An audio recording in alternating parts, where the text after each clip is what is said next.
Yes. Hello again, everybody. Wonderful Saturday evening as we begin our Sunday morning, and it is indeed a perfect day to be in God's perfect way, and just enjoying so much wonderful bread that's being shared in this way of God in these West Coast conventions. And I've just really felt fed calling into several conventions this week, especially the one up in Boring, Oregon. And I'm just reminded over and over again that even though these conventions are held all over the world, that the spirit is the same, isn't it? That this boring spirit can be found in any convention, and they're just such special days indeed. And I know just a few minutes being in a convention meeting or calling into one, I find myself in this special concussive like daze, and it's just such a wonderful privilege to listen to these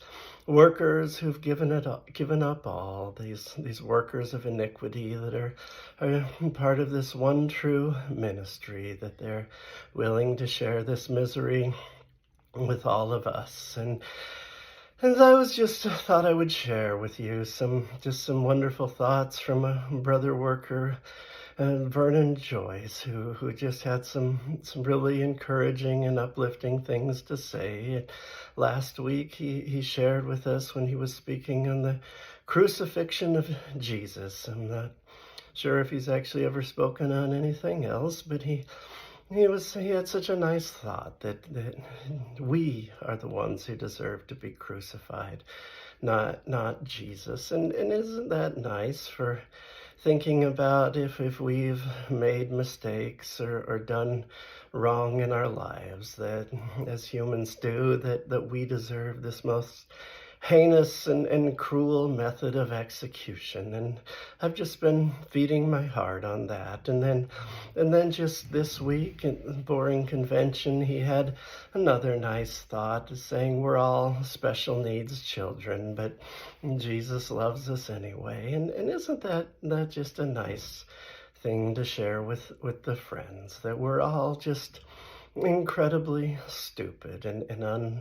unworthy, and that's something that we should be thinking of and considering. And we don't want to think that we've been made in God's image and there's inherent good in us, but we're this wretched, awful people.